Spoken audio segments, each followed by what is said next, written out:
Bienvenue, imprudent mortel.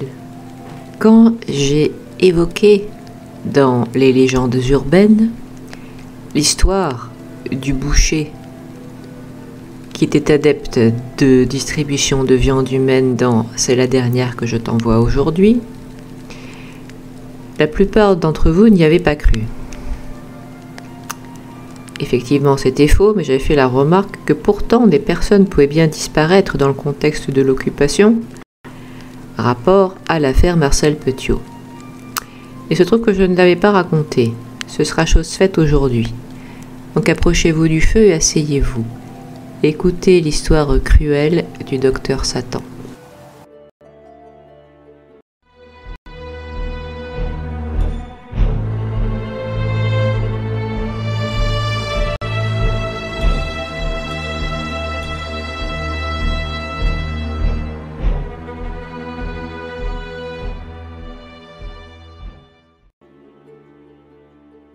Le 11 mars 1944, donc en pleine occupation, et à seulement 6 mois de la libération de Paris,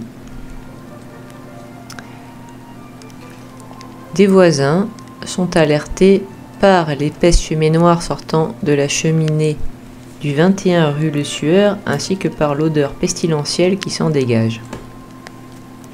L'hôtel particulier est inoccupé, mais on sait qu'il appartient à un certain docteur Marcel Petiot. Les policiers alertés le préviennent par téléphone, et celui-ci dit de surtout ne rien toucher, qu'il arrive bientôt. On prévient les pompiers aussi, parce qu'on commence à croire qu'il s'agit d'un feu de cheminée, qui aurait donc dégénéré. Et comme l'odeur et les fumées augmentent, les pompiers, alarmés, n'attendent pas l'arrivée du propriétaire, cassent une fenêtre du rez-de-chaussée et entrent dans l'hôtel particulier. Ils descendent à la cave, découvrent 2 chaudières en pleine activité, ce sont elles qui répandent cette fumée et cette odeur. Mais surtout, cela ne vient pas d'un animal qui serait tombé accidentellement dans l'une des chaudières comme on le pensait initialement, non. On voit des crânes humains qui brûlent dans la chaudière. Il y aurait des corps humains dépecés un peu partout sur le sol. Un moment plus tard, un homme arrive à bicyclette et approche les policiers qui sont en train d'investiguer et dit qu'il s'appelle Maurice Petiot, le frère du propriétaire Marcel. Quand les policiers l'interrogent à propos de la présence des corps humains dans la cave, Maurice donc marque un temps et puis demande « Êtes-vous de bons Français ?» à ces policiers. Qu'est-ce qu'on entendait par là? Eh bien, sous le contexte de l'occupation, c'était particulier. Disons que ce qualifiait volontiers de bons Français les vichistes, les collaborateurs et toute personne obéissant à l'État, mais ils étaient en fait une minorité. Quand la plupart des Français se parlaient, être un bon Français, cela sous-entendait bien au contraire qu'on était du côté des Alliés, voire un résistant, et qu'on souhaitait voir la fin de l'occupation et la défaite de l'Allemagne. Voilà ce qu'entendait Maurice Petiot. Ces 2 policiers lui répondent que oui, ils sont effectivement de ce bord-là. Alors à ce moment-là, Maurice révèle qu'en fait, oui, il y a eu des morts. Et oui, ils ont été assassinés par son frère. Mais ce n'était pas n'importe qui, tous ces gens. Il ne s'agissait que de collaborateurs et de nazis. En d'autres termes, ils auraient mérité leur sort. Ce n'est peut-être pas très bien, mais ayant recueilli ses confidences, les policiers laissent filer cet homme. On ne comprendra que longtemps après qu'il ne s'agissait en fait pas de Maurice Petiot, mais de son frère Marcel en personne qui s'était fait passer pour tel. Plus embêtant, il est introuvable. Mais alors, comment en est-on arrivé là? Et ces personnes assassinées étaient-elles vraiment ce qu'il dit? Connaissant le personnage, rien n'est moins sûr. mais il est peut-être temps que je vous raconte qui c'est.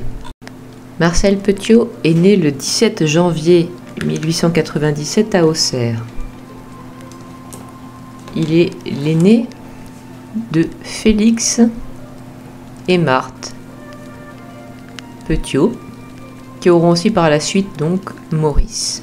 Marcel, d'une exceptionnelle intelligence, il est extrêmement précoce, sait lire dès l'âge de 5 ans, mais en même temps il serait violent. On dit qu'il apporte des images obscènes à l'école, qu'il a tiré au revolver, un revolver qui appartenait à son père, au plafond de son collège, ou qu'il serait cruel avec les animaux. Tout cela, évidemment, c'est pas très bon signe. Il perd sa mère à l'âge de 12 ans et se fait renvoyer de plusieurs écoles pour indiscipline, dit-on. À 17 ans, la police l'arrête, car il a fracturé plusieurs boîtes aux lettres, rien que pour lire les lettres des autres. Un psychiatre le pense inapte à être jugé parce qu'il aurait une personnalité que l'on qualifierait aujourd'hui de bipolaire. Marcel entreprend des études de médecine mais doit les interrompre pendant la Première Guerre mondiale. Il est blessé en 1917, se fait accuser de vol de couverture à l'hôpital où on le soigne, et fait un premier séjour dans une prison militaire. Puis il est transféré à un service psychiatrique. Les psychiatres l'y déclarent neurasthénique, déséquilibré mental, dépressif paranoïaque et sujet à des phobies. Ça non plus, c'est pas franchement de bon augure. On le renvoie au front en 1918 où il se blesse encore une fois et se fait encore réformer pour troubles psychiatriques.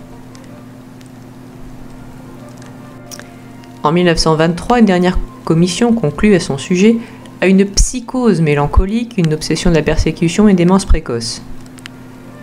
Tout de même. Pour autant, Marcel Petiot, et il y est aidé en le fait qu'il obtient un accès facile et une procédure accélérée en tant qu'ancien combattant, passe quand même son diplôme de médecine qu'il obtient en 1921 en mention très bien. En 1922, il ouvre un cabinet médical à Villeneuve-sur-Yonne. Il ne fait pas payer ses patients les plus pauvres, ce qui le rend vite populaire. Toutefois, on remarque chez lui des tendances à être kleptomane. Il y a des choses qui disparaissent derrière son passage chez ses patients les plus riches. Mais apparemment, il est bon médecin. Donc, on évite de faire trop d'histoires à ce sujet. À l'époque, Marcel Petiot avait une servante, Louise, que tout le monde surnommait Louisette. Or, Louisette était sa maîtresse. Et un jour, elle se serait confiée à une amie disant « Je suis enceinte ». Oui, c'est ça, de Marcel Petiot. Et ça va pas durer. Comme il est docteur, il sait quoi faire. C'est ce qu'elle aurait raconté à une amie. Par « il sait quoi faire », bien, vous savez comme moi, à l'époque, l'avortement était illégal. Donc, il fallait soit aller chez un médecin qui acceptait d'utiliser son savoir pour remédier à la situation, soit chez une faiseuse d'anges. Sauf que nul n'a plus jamais revu Louise. Elle a, comme qui dirait, disparu. Vous pensez comme moi. Si l'avortement avait été raté et que le docteur avait cherché à faire disparaître les preuves en se débarrassant du corps, c'est très possible et ça ferait de Louis sa première victime. Hélas, même à Villeneuve-sur-Yonne, ce ne fut pas la seule. Il aurait pris une autre maîtresse, Madame de Boves, et les choses se seraient finalement mal passées avec elle aussi.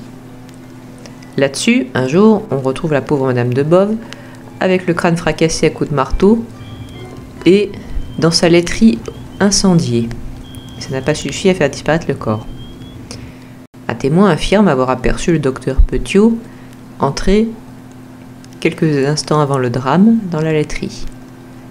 Le lendemain, quand on veut l'interroger à nouveau, ce même patient est mort.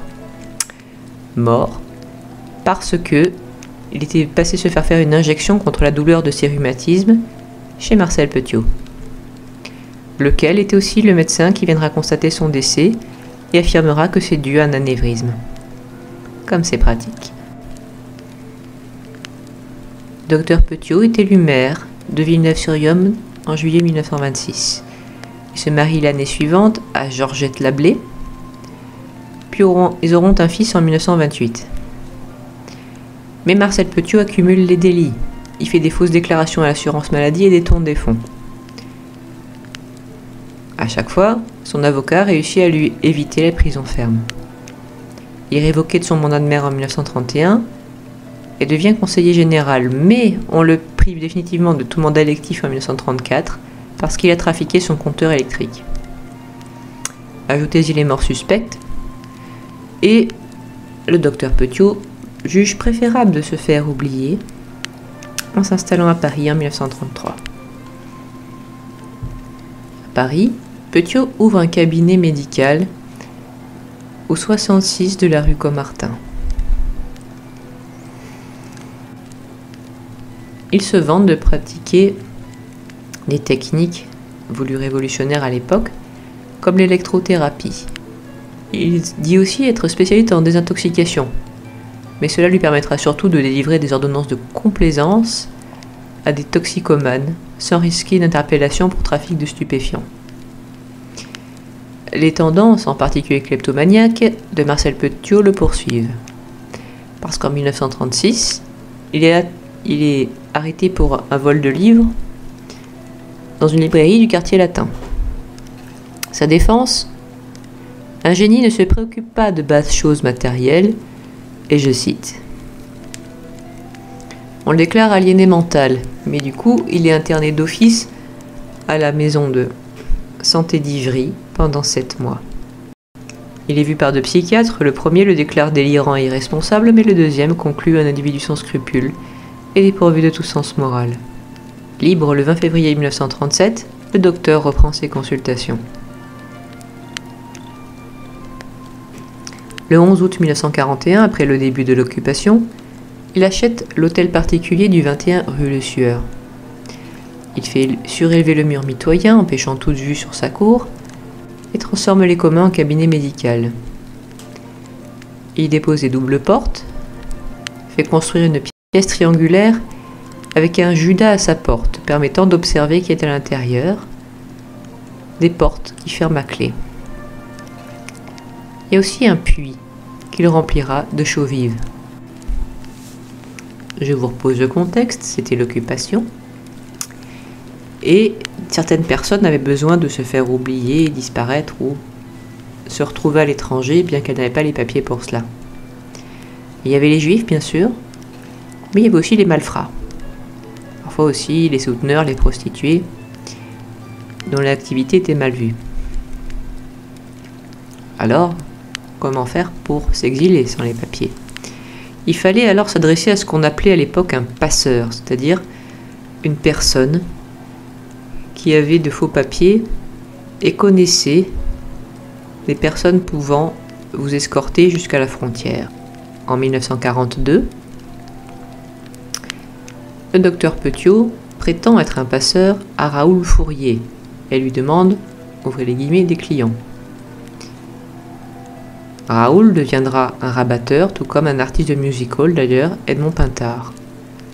En toute innocence, et c'est ça qui est terrible, vous verrez, Raoul et Edmond, quand ils recueillaient des confidences de personnes qui étaient candidates à l'exil, les renvoyaient chez un certain docteur Eugène, le pseudonyme de Marcel Petiot, membre du soi-disant réseau Flytox. Précisons que ce soi-disant réseau de résistance n'existait en fait pas. Arrivé à une heure convenue chez le docteur Petiot, au 21 rue de Sueur, ce dernier disait qu'il allait les envoyer en Argentine. Et comme là-bas, il fallait se prémunir contre les maladies tropicales, il allait d'abord leur faire un vaccin au préalable. Aucune victime ne s'est méfiée parce que c'est vrai que les maladies tropicales existent là-bas et que Marcel Petiot était médecin. Il se laissait donc faire une piqûre, mais ignorait que la piqûre, en fait, leur inoculait du poison. Ensuite, Marcel Petiot les faisait asseoir dans sa fameuse pièce blindée en disant qu'ils allaient les laisser se reposer ici. En fait, les victimes étaient évidemment très vite prises de malaise Et quand elle voulait sortir ou appeler, elle ne le pouvait pas. La porte était fermée à clé, la pièce insonorisée. Petiot les regardait agoniser à travers le judas et n'entrait que lorsque les victimes ne bougeaient plus. On prétend aussi qu'une variante consistait à faire entrer la victime dans la pièce, la fermer hermétiquement et lâcher un gaz toxique dans celle-ci. Je sais à quoi vous pensez. Il y avait des victimes juives. Disons que Marcel Petiot leur avait donné exactement le type de mort à laquelle celle-ci cherchait à échapper. Ensuite, le docteur recueillait tous leurs effets, car effectivement, il avait spécialement demandé à ses victimes de convertir la plupart de leurs richesses dans des effets tels que de l'or ou des bijoux et de les coudre dans leurs vêtements. Elle s'était exécutée sans se méfier, car bien sûr qu'il leur en faudrait des valeurs pour démarrer une nouvelle vie ailleurs, éviter de se faire voler. Donc, le docteur recueillait tout cet argent et tous ces bijoux, il cachait les valises et les vêtements dans sa cave, puis démembrait les corps, brûlait les parties les plus grosses à la chaux vive et brûlait le tout dans ses chaudières petit à petit. La toute première victime, c'était le 2 janvier 1942, était Joachim Gouchinov, un fourreur juif d'origine polonaise et voisin de Petiot, qui avait sur lui l'équivalent de 300 000 € en diamants. Petiot fera bientôt disparaître aussi des familles entières, proposant des tarifs de groupe. Parfois aussi, il faisait disparaître des témoins gênants, des individus qu'il connaissait et risquait de dénoncer. Notez que sa femme et son frère ayant parfois livré des valises jusque chez lui, le savaient à la tête d'un réseau d'évasion, mais pas qu'il était un assassin. Il aurait tué ainsi jusqu'à 27 personnes, y compris un couple juif, les Kneller, et leur fils René, qui n'avait que 8 ans. Vous verrez, ça aura de l'importance plus tard. On identifie dans le lot quelques prostituées, comme Joséphine Grippé ou Annette Petit, des juifs, je l'avais dit, comme Chaim Schucker, et donc des membres de la pègre comme Adrien Estebegui. Évidemment, l'occupant finit par remarquer quelque chose. Il cherche dans un premier temps à piéger Marcel Petiot en lui envoyant un prisonnier d'Auschwitz, un certain Ivan Dreyfus, à qui on promet la liberté s'il identifie le réseau. On le présente comme tous les autres au docteur Eugène.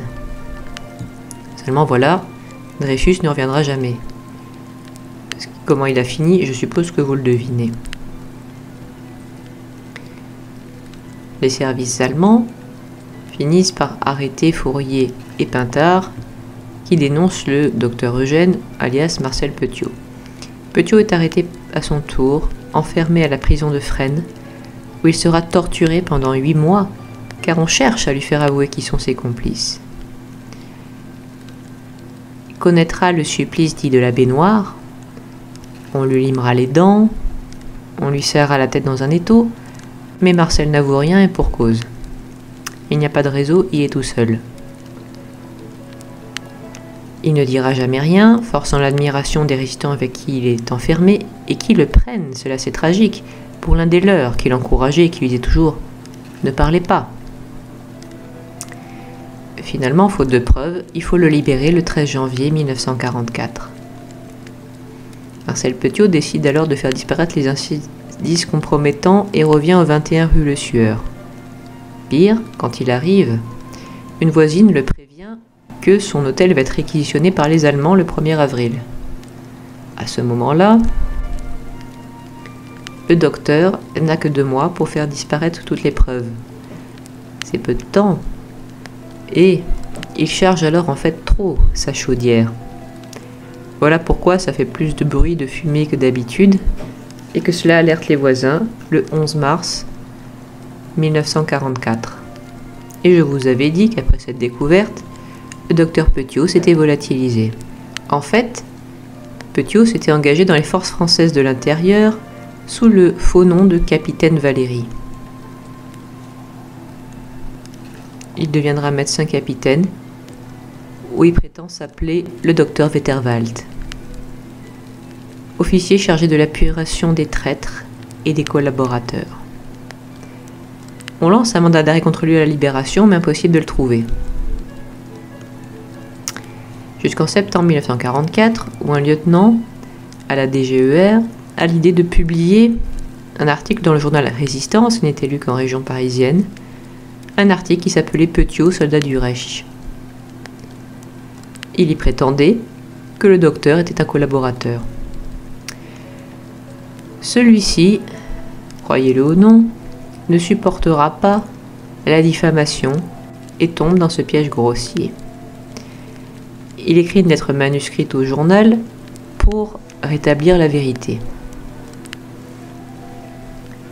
Évidemment, la police en déduit qu'il se cache au sein de la Résistance et compare son écriture à celle de tous les officiers FFI parisiens. Bingo. Il est découvert et arrêté en octobre 1944. L'épouse du docteur et son frère seront innocentés par un non-lieu. Mais Petiot, surnommé docteur Satan par la presse, sera jugé tout seul du 18 mars au 4 avril 1946. Toutefois, Petiot revendique, lui, 63 meurtres. Et il affirme, encore une fois, qu'il n'a tué que des traîtres, des collaborateurs et des Allemands. Il jure toujours avoir tué pour la France. Mais il y avait quelque chose qu'il ne pouvait pas expliquer. Pourquoi, parmi les bagages de victimes qu'on a retrouvés dans ces caves, pourquoi y avait-il un pyjama d'enfant? En l'occurrence celui de René Kneller dont j'avais parlé. Ça, il ne saura jamais l'expliquer. Ses collaborateurs, un enfant? Bah non, exactement. Les juges en viendront aussi à cette conclusion. Durant les auditions, le docteur se présente provocateur. Il lui avait même de s'endormir. Mais les psychiatres, cette fois-ci, ne leur décèlent pas de maladie mentale, donc pas d'excuse. Il avait donc une pleine responsabilité. Finalement, le docteur Petiot est condamné à mort. Au matin de son exécution, le 25 mai 1946, l'avocat général le réveille et le docteur lui rétorque « Tu me fais chier ». Peut-être qu'il n'avait pas très bien compris de quoi il retournait. Il demandera à son avocat de ne pas regarder l'exécution, affirmant « Ça ne sera pas beau à voir ». Quand ce même avocat lui demanda s'il avait effectivement commis tous ces crimes, les derniers mots de Petiot furent « Je suis un voyageur qui emporte ses bagages ». Le docteur meurt guillotiné, et peut-être que vous vous demandez où est passée la fortune qu'il avait donc amassée. Eh bien, on n'en sait rien. Elle équivaudrait à 30 millions d'euros, mais on n'en sait rien. Rien n'a été trouvé dans l'hôtel, par des fouilles, ou bien quand le bâtiment fut détruit et remplacé par un immeuble neuf dans les années 1950, on ne trouva rien au moment de la destruction. Donc le magot n'était pas gardé ici. Et ça aussi, c'est un petit bagage que le docteur a emporté. J'espère que cette histoire vous aura intéressé. Je vous donne rendez-vous la semaine prochaine. Si vous voulez me soutenir, veuillez aller dans la description de Tipeee et du Ko-fi. N'oubliez pas de vous abonner, de mettre un pouce bleu, de commenter et de regarder sous votre livre d'éteindre la lumière. Au revoir, imprudent mortel.